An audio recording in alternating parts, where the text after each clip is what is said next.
Sobat Tantangan, jumpa lagi di channel kesayangan kita, Tantangan Hidup 4.0.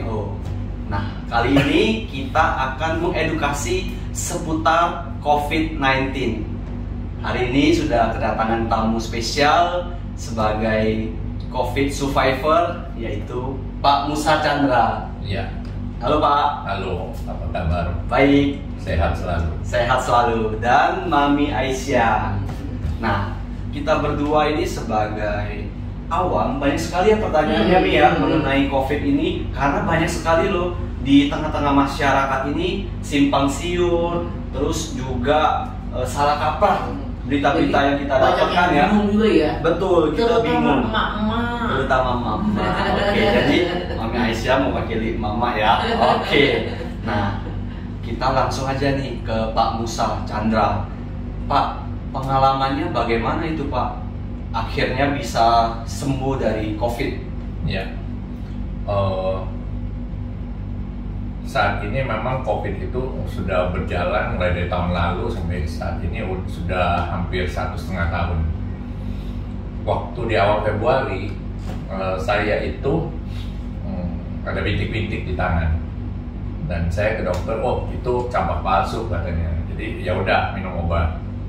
Ada demam sedikit, tapi setelah beberapa hari bintiknya hilang, demamnya masih. Nah, saya sendiri langsung mungkin ini perlu juga jadi contoh, begitu kita berasa badan kita nggak enak, langsung pakai masker di rumah. Jadi saya begitu badan saya berasa nggak enak, saya langsung pakai masker walaupun nggak tahu apakah itu COVID atau bukan. Pakai masker, kemudian saya tes antigen sendiri negatif. Kemudian saya masih ingat itu hari Senin, karena masih demam, hari Kamis saya tes lagi PCR, negatif juga. Saya ke dokter lagi, tes darah, hasilnya katanya paratipes. Tapi ya karena paratipes saya minum obat. Hari Kamis berikutnya pas malam tuh suhu badan saya naik 39,5, itu minum obat pun nggak turun. Dan beberapa hari sebelumnya juga mual, jadi udah mual, makan juga susah gitu. Jadi pas malam hari saya langsung, karena demamnya nggak turun, minum obat, saya langsung ke rumah sakit dengan asumsi bahwa saya kena paratipes, bukan COVID gitu. Tapi sesuai prosedur rumah sakit, begitu sampai CT scan paru-paru, oh ada bintik. Kemudian dites, namanya tes cepat molekular, itu dinyatakan COVID, tapi belum ada data mengenai CT-nya. Kalau COVID, kalau kita tes PCR, CT itu menunjukkan banyak sedikitnya virus yang ada di tubuh kita. Jadi kalau CT-nya rendah itu banyak. Kalau banyak artinya kita menyebarkannya lebih gampang, lebih cepat karena banyak. Tapi kalau tinggi, CT-nya saya waktu itu udah 35, sebenarnya tinggi, menuju ke penyembuhan. Tetapi karena demam tinggi, minum obat juga nggak turun, dan juga karena mual, ya akhirnya saya minta dirawat, gitu. Dirawat di rumah sakit selama seminggu, kemudian dites PCR lagi dan hasilnya sudah negatif. Memang banyak gejala yang beda-beda dari setiap orang. Ada yang demam, ada yang kehilangan penciuman, lidahnya nggak berasa, gitu. Ada yang sesak nafas. Saya enggak, saya gejala panas, mual, tapi karena saya punya pemikiran sakit ya saya mau cepat sembuh. Saya masuk dirawat di rumah sakit selama seminggu gitu. Tadi di Februari itu, Februari 2021 ya? 2021. Oke. Berarti gejalanya berbeda-beda ya? Nah, satu lagi yang mungkin bisa kita pelajari bahwa tes antigen maupun PCR, ada yang contoh misalnya, kemarin dia baru habis ketemu orang, kumpul, hari ini demam, tes COVID langsung positif. Wah, karena dia kemarin ketemu orang itu, langsung enggak. Sebenarnya COVID itu kan ada virus, itu ada masa inkubasi 14 hari. Contoh saya sendiri, saya tes hari Senin negatif, hari Kamis negatif, Kamis berikutnya baru positif, artinya 14 hari. Akumulasi 14 hari. Jadi Nggak bisa misalnya kita hari ini ngumpul, besok kena COVID. Oh ini karena kemarin ngumpul. Itu artinya sebelumnya udah ada. Nggak bisa langsung ngejudge. Iya, itu yang salah satu salah kaprahnya. Oke. Nah, selanjutnya Mami mau nanya apa lagi nih? Nah, ini nih ya, selama masa COVID ini kita kan nggak bisa keluar nih. Betul. Ya, nah ibu-ibu tuh banyak yang gini, anak-anaknya komplain, nggak bisa ke mall, nggak bisa kemana gitu. Nah, ada yang tanya begini katanya, udah kita bawa ke kolam renang aja deh, kita berenang di apartemen temen gue deh katanya gitu ya, nah, kan gratis tuh. Ya. Nah, tapi ada lagi, nggak. Oh, nanti bisa menular loh COVID di kolam renang. Nah, ini bagaimana nih Pak Ustaz? Ya. Apakah di kolam renang ini bisa menularkan COVID gitu? Memang yang disebut sekarang new normal, artinya normalnya ada normal yang baru. Bukan seperti yang dulu bebas kemana-mana nggak usah pakai masker gitu. Nah, karena new normal dan pandemi cukup panjang waktunya, orang-orang sudah bosan di rumah. Iya. Gitu, belajar di rumah, apa-apa di rumah, nggak bisa pergi gitu. Takut kemana-mana, dan juga tempat umum banyak yang tutup juga gitu. Nah, kalau misalnya kolam renang, beberapa yang saya baca, salah satunya adalah Center for Disease Control and Prevention Amerika Serikat menyatakan sampai saat ini belum ada laporan bahwa berenang itu bisa menyebarkan COVID. Kemungkinan besar kenapa? Karena di kolam renang itu ada pakai kaporit, ya, betul. Ya, ada bromin segala macam. Jadi mungkin itu juga membunuh virus gitu.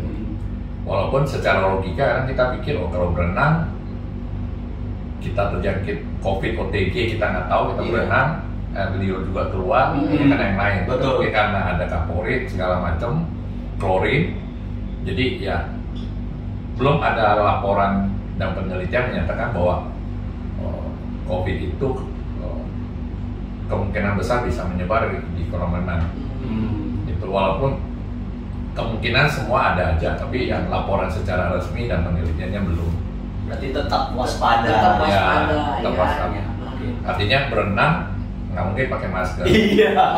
Tapi begitu naik ke kolam renang, kita ngobrol di kolam renang, ya tetap pakai masker. Ya. Protokol kesehatannya tetap harus dijaga ya. Nah, selanjutnya ini menarik sekali Pak. Jadi tadi gejala awal dari Februari, kemudian pada saat COVID sampai penyembuhannya itu bagaimana strugglingnya Pak?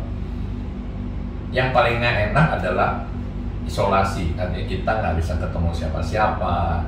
Kita hanya di dalam ruangan. Kebetulan saya di rumah sakit, ruangan 2x3, cuma ada TV. Ya oke lah, ada handphone apa bisa gitu. Tapi nggak bisa dibesuk segala macam. Oleh keluarga nggak bisa dibesuk, boleh ya? dibesuk. Jadi ya hanya di kamar. Itu salah satu hal yang paling membosankan gitu. Selama seminggu, dan setelah keluar rumah sakit pun isolasi mandiri lagi seminggu gitu. Ya. Itu yang untuk yang gejala ringan. Tapi kalau yang gejala yang berat, yang banyak saya dapat informasi juga itu sangat menderita, apalagi mereka punya komorbid, penyakit bawaan, ada yang sesak nafas, harus pakai ventilator gitu. Belum nanti biayanya yang luar biasa. Nah, biayanya luar biasa. Biayanya tuh Pak. Karena kan masyarakat yang sekarang ini masih menyepelekan Pak. Jadi dia menganggap kalau saya kena COVID nih ya, gampang, orang saya tinggal nanti dibawa ke Wisma Atlet, ditanggung pemerintah semua biayanya. Nah, apakah pemikiran itu tepat Pak? Memang banyak orang masyarakat satu juga nggak percaya ada COVID. Saya sendiri pernah ketemu, Pak kok nggak ini? Itu enggak lah, itu mah buatan orang lah. COVID itu nggak ada katanya. Ada juga yang menyatakan itu takdir kalau kena COVID. Tapi yang pasti kalau kena menderita, artinya harus hadapin dengan baik OTG maupun berat. Memang pemerintah, misalnya contoh Wisma Atlet atau rumah sakit bisa dibiayai sakitnya COVID kemudian pemerintah membiayai, tapi dengan kondisi tertentu. Artinya ada hal-hal yang harus dipenuhi, misalnya ada sesak nafas yang berat, batuk yang berat, kemudian ada udah kritis gitu Pak kritis ya, udah kritis, nah itu bisa tanggung pemerintah. Tapi kan nggak semua juga, pemerintah punya keterbatasan. Nah, berarti yang gejala ringan isolasi mandiri di rumah. Iya, isolasi mandiri rumah, walaupun isolasi mandiri itu kadang orang bilang isolasi, tapi di rumah dia jalan-jalan juga. Itu perlu kesadaran. Iya, isolasi mandiri yang benar adalah di dalam kamar, kamar mandi juga di dalam, tidak boleh keluar dari kamar sama sekali gitu, tidak ketemu dengan keluarga segala macam gitu. Tapi itu banyak dilanggar. Ya? Iya, kalau dilanggar resikonya ya keluarga juga terancam. Jadi memang harus memproteksi dan menyayangi keluarga. Kalau yang tidak, artinya kita masuk rumah sakit sendiri, biayanya itu ya luar biasa. Kalau kita nggak punya asuransi, itu sangat mahal. Gitu. Pasti nolnya iya. di dari 6. Ya Pak, boleh diinfo Pak ke teman-teman ke Sobat Tantangan. Jadi berapa range biaya yang dikeluarkan, seberapa mahal, supaya kita ini lebih aware, lebih waspada dalam menjaga kesehatan, karena kesehatan itu paling penting dan mahal harganya. Betul. Saat ini paling penting adalah asuransi. Kalau rumah sakit memang kondisinya sekarang sudah mahal. Gitu. Sebagai contoh, saya di rumah sakit 9 hari, biayanya sudah di atas 100 juta. Waduh. Dan itu bukan di kamar yang VIP ya, itu kamar 2x3. Karena untuk COVID nggak ada pilih-pilih kamar. Iya ya. Kamar 2x3 nilainya segitu harganya. Itu dengan gejala ringan gitu. Bahkan kalau yang gejala berat, ada beberapa informasi yang saya dapatkan, itu sampai sehari sampai 40 juta rupiah. Nah, kalau harus pakai ventilator segala macamnya. Ini yang perlu perhatian ya, sebenarnya dibandingkan kita pakai masker, berapa sih harga masker? Harga rumah sakit terlalu jauh. Tapi ini Bro Elbas, sekarang ada COVID varian baru. Nah, terus kalian nih nanya sama Pak Musa, kita kan udah divaksin. Iya. Ya, kayak saya udah 2 kali vaksin. Terus ada COVID varian baru. Ini saya agak bingung juga nih. Apakah kita masih bisa kena COVID varian baru? Terus boleh Elbas tolong tanyain dulu, COVID varian baru itu apa sih sebenarnya? Silakan Pak. Iya, COVID ini awalnya cuma satu, COVID-19 yang dikatakan dimulai di Cina. Tapi sekarang sudah banyak karena virusnya sudah mutasi bentuknya. Ada COVID 16-17, kemudian COVID India, Brasil, kemudian ada lagi yang dari Jepang, itu sudah berbeda. Jadi virusnya sudah mutasi segala macam berbeda. Vaksin yang ada saat ini adalah vaksin yang COVID yang pertama. Begitu muncul COVID, mereka meneliti, muncullah vaksin ini. Nah, memang dari vaksin ini tidak menjamin, vaksin ini bukan artinya begitu kita divaksin udah kita nggak akan kena seumur hidup COVID. Nggak begitu. Karena masyarakat kan mikirnya saya setelah divaksin saya kebal nih Pak, Superman. Banyak yang begitu. Ada yang habis vaksin besok dia langsung pergi jalan-jalan, pergi ke mall kemana, makan, kumpul gitu kan. Iya, langsung kembali. Iya, kembali wisata, karena banyak sekali orang yang udah nggak tahan di rumah. Tapi ini mau nggak mau satu pandemik yang kita harus jaga diri kita sendiri dan jaga orang lain juga. Vaksin itu memang macam-macam, ada yang dari Cina, dari Inggris, dari Amerika segala macam. Apakah vaksin itu terus menjamin bahwa kita nggak akan kena COVID lagi? Enggak, gitu. Tetapi vaksin itu membuat badan kita mempunyai antibody. Kalaupun nanti terkena COVID lagi, gejalanya akan lebih ringan. Gitu. Itu yang ada yang disebut efikasinya berapa persen sih? 67%. Iya. Tadinya mungkin kena jadi kena kemudian berat, karena sudah divaksin jadi lebih ringan, penyembuhannya lebih cepat. Gitu. Nah, terus nih seperti Pak Musa nih ya, mantan kena COVID. COVID survivor. Bahasa Indonesianya penyintas COVID. Penyintas COVID. Oh, iya. Iya. Ini pakai bahasa mak biar lucu. Mantan. Nah, itu apakah perlu divaksin lagi? Nah, Iya. sama ini Pak sekalian, anak-anak sekarang kan ada umur 8 sampai 18 tahun itu divaksin. Nah, itu emak-emak banyak yang bingung. Ada yang bilang, enggak, anak gua nggak usah divaksin. Vaksin lu, penting lu. Nah, ini yang bingung nih Iya, Pak. Banyak emak iya. yang bingung nih, bagaimana nih Pak? Memang orang yang sudah terkena COVID secara langsung badannya sendiri mempunyai antibodi. Gitu, mempunyai antibodi artinya sudah ada vaksin alami di dalam badannya. Tetapi berapa lama vaksin alami itu bertahan di dalam badan orang itu beda-beda. Saya pernah interview dengan orang dari PMI waktu saya mau donor plasma. Jadi orang yang bekas COVID itu bisa mendonorkan plasma, convalescent namanya. Itu artinya nanti darah itu akan digunakan orang yang terkena COVID dan butuh transfusi darah. Nah, jadi saya sempat bicara dengan orang PMI, kalau kita mau donor plasma itu dicek dulu apakah antibodi kita masih ada, kemudian kondisi darah kita segala macam lah.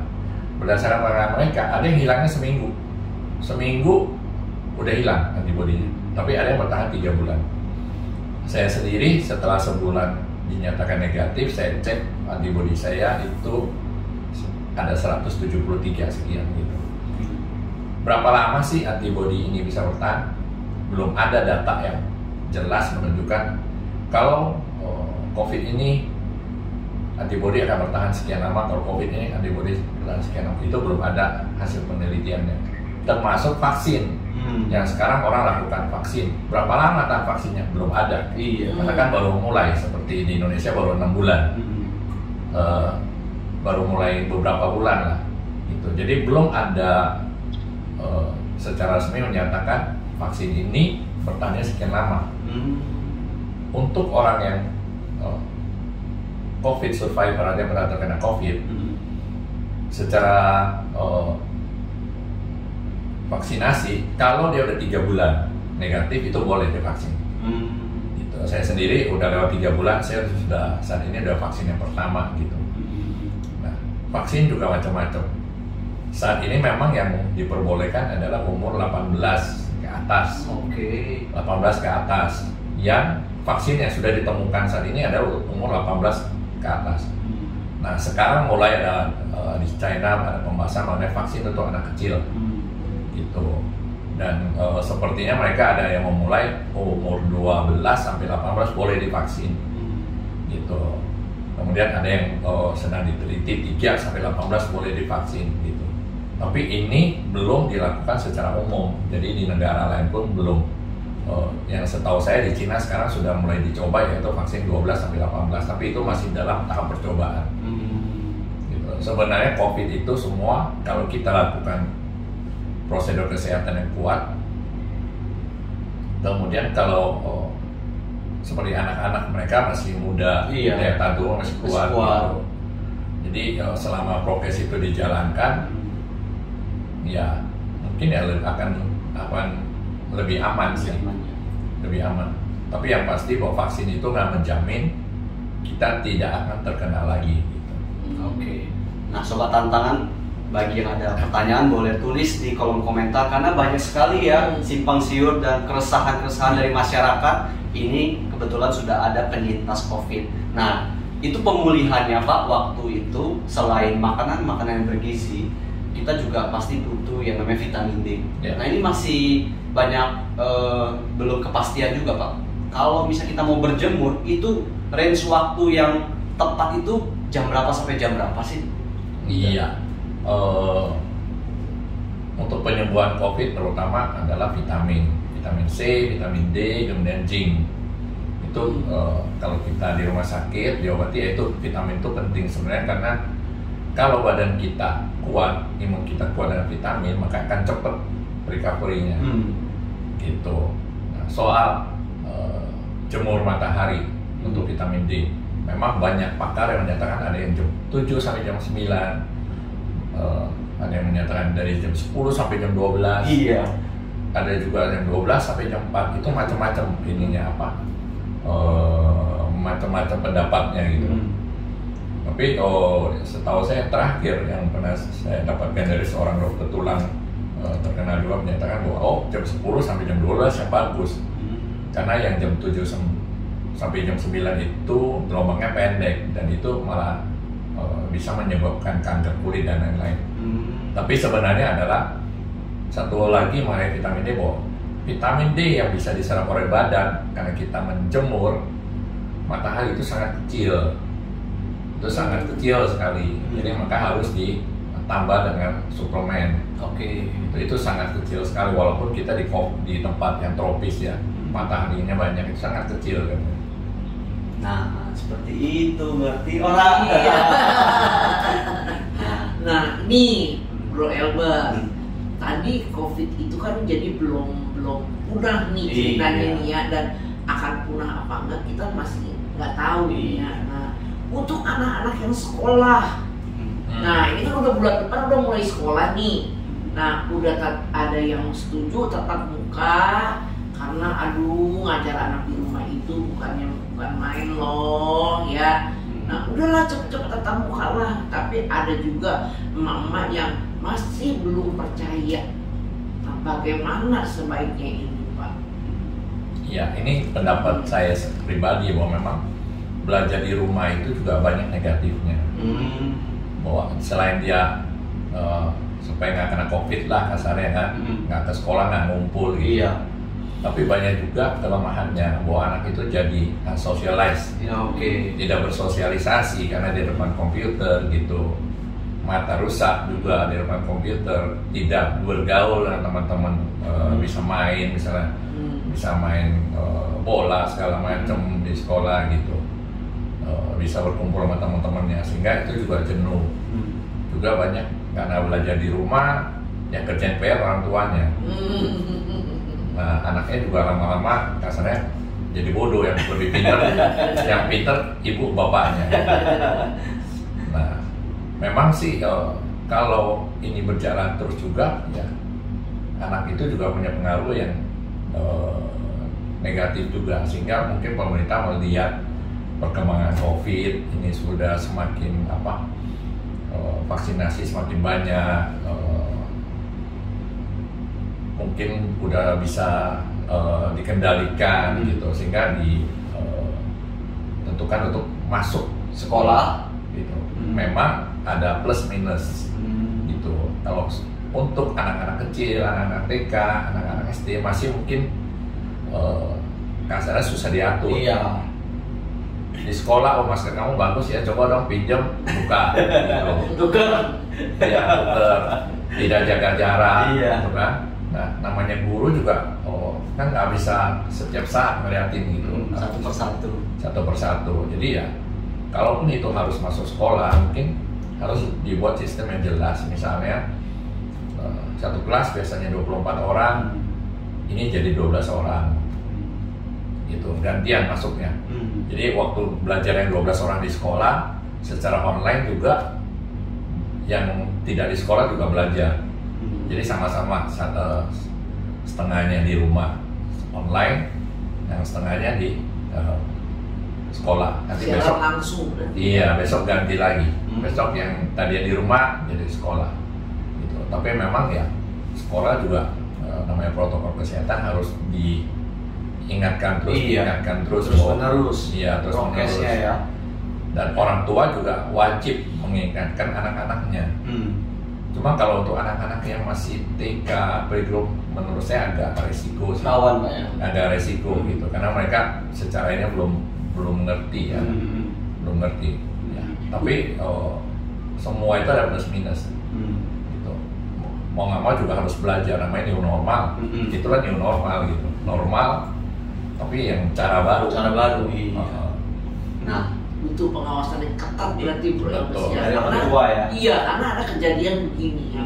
Sebelum COVID anak itu memang kurang nilainya. Oke. Ya, tapi setelah belajar di rumah, tiba-tiba anak itu menjadi ranking 1.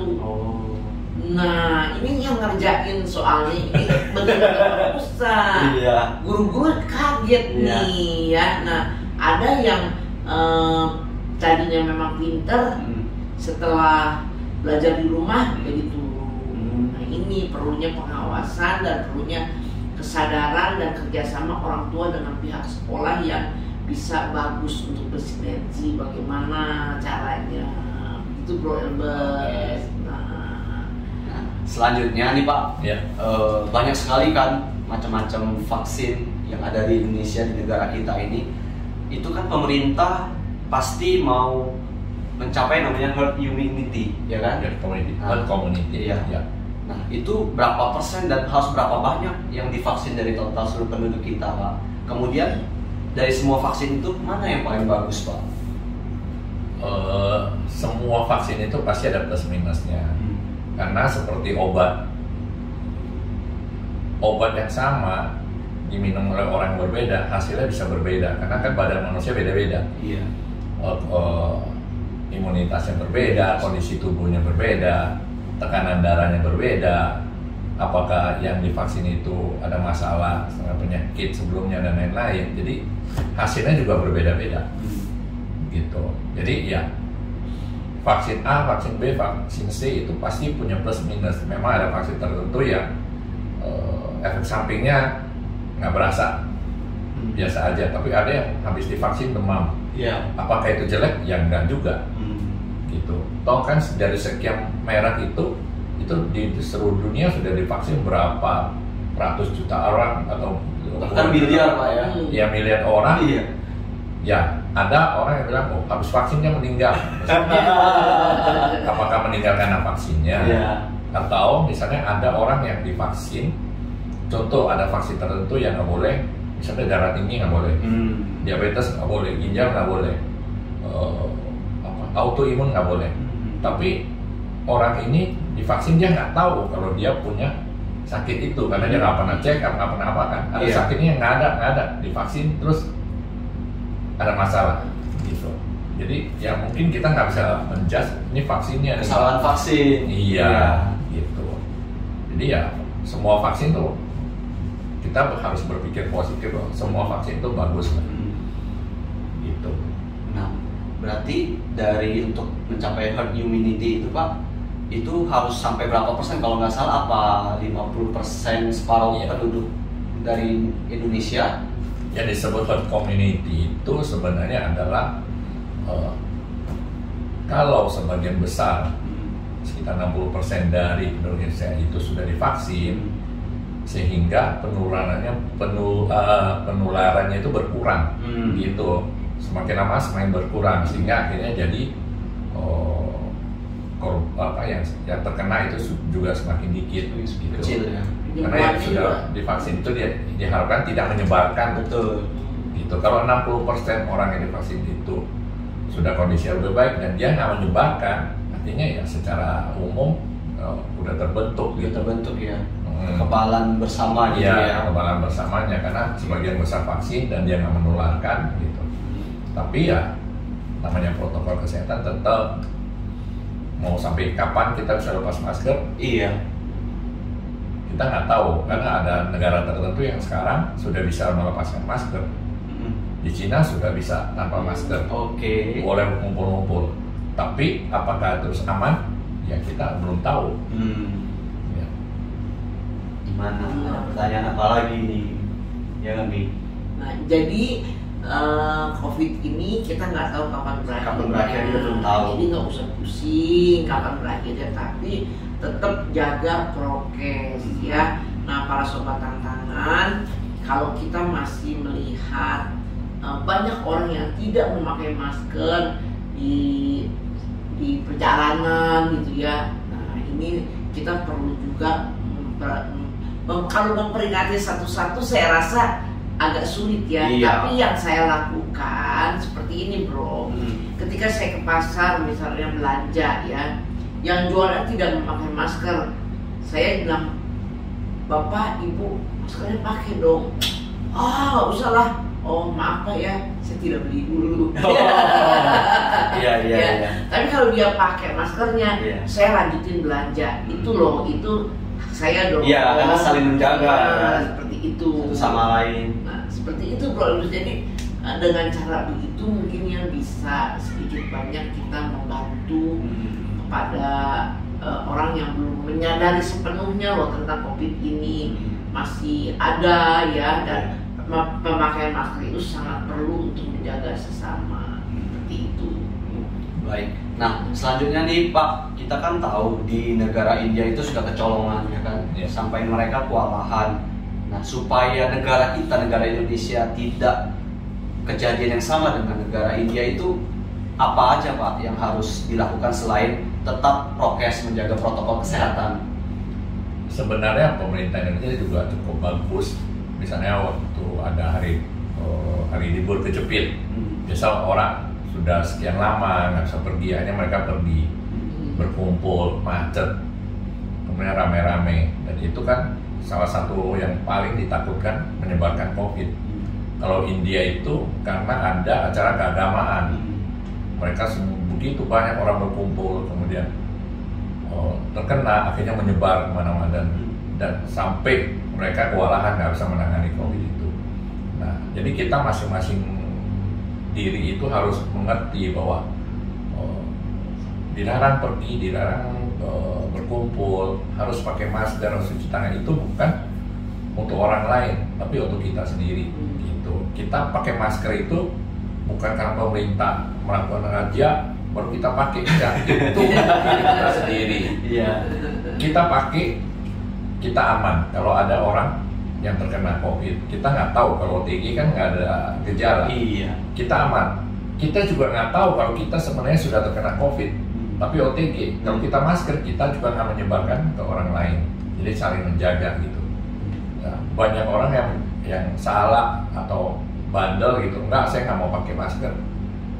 Ya, kamu nggak, kalau kita nggak pakai masker, kita bisa menyebabkan orang lain celaka, dan kita juga bisa celaka dari orang lain. Gitu. Kayak contoh pakai helm lah, gitu. Bukan karena kita takut polisi kita pakai helm, tapi helm itu melindungi kita kalau terjadi sesuatu gitu. Sama dengan masker juga, bukan kita mau pakai masker takut ada razia, enggak. Tapi kita pakai masker untuk kepentingan kita juga gitu. Wah, semakin jelas ya kita ya mengenai berita yang tadi misalnya hoax, kita udah tahu nih Mi, ya kan, penjelasan-penjelasan dari Pak Musa Chandra. Nah, untuk penutup ya, untuk pesan-pesan penutup dari Mami juga nanti sama Pak Musa kepada Sobat Tantangan itu silakan Pak, closing statementnya. Saya rasa memang COVID ini sudah berlangsung sekian lama, kemudian vaksin sudah mulai dilakukan, mudah-mudahan ini bisa cepat berakhir. Tapi yang namanya protokol kesehatan tetap harus dilakukan, bukan untuk orang lain tapi untuk diri kita sendiri gitu. Karena kalau COVID ini terus berlangsung karena kesalahan orang kita sendiri, ekonomi juga susah, semuanya akan terbawa gitu. Kalau misalnya suatu pabrik tidak melakukan prokes dengan baik, karyawannya kena, maka pabrik itu akan tidak dapat berjalan. Bisa jadi pabrik itu tutup, tenaga kerja di PHK, maka akan banyak sekali korbannya. Jadi kita harus jaga prokes. Ada yang 3M, 5M, kalau saya 6M. Apa itu Pak? Ayo, ini baru. Sekarang kan mencuci tangan, memakai masker, menghindari kerumunan, tidak berpergian jika tidak perlu. Kemudian satu lagi, kemudian menghindari mobilisasi. Misalnya kalau kau perlu pergi ya jangan pergi gitu kan. Satu lagi harus minum vitamin. Gitu, harus minum vitamin. 6M sekarang. Iya. Minum vitamin. Bisa tambah lagi, melakukan olahraga bisa, memakan makanan yang sehat bisa gitu. Dari Mami silakan. Kalau dari saya mungkin mama ini kan biasanya kan khawatirnya kan tinggi ya. Jadi Kalau kita sudah mendengar lebih jelas ini tadi dari Pak Musa, kita nggak usah terlalu khawatir sekali sih berlebihan. Ya anaknya mau dibawa berenang ya oke lah ya, tapi tetap waspada. Dan ada satu yang saya rasakan ya, dan saya sering dengar nih bahwa hati yang gembira itu adalah obat yang paling mujarab, katanya begitu. Jadi usahakan setiap hari kita dalam keadaan happy dan berbahagia ya. Terus makannya juga makanan yang sehat dan jangan lupa banyak minum. Di sini ada tersedia nih, kita minum sama-sama. Boleh dibagiin buat Ebes. Thank you. Kita harus sering-sering minum ya. Oke. Kita minum bersama-sama dong ya. Kayak gini ya. Tos. Tos. Ya. Oke.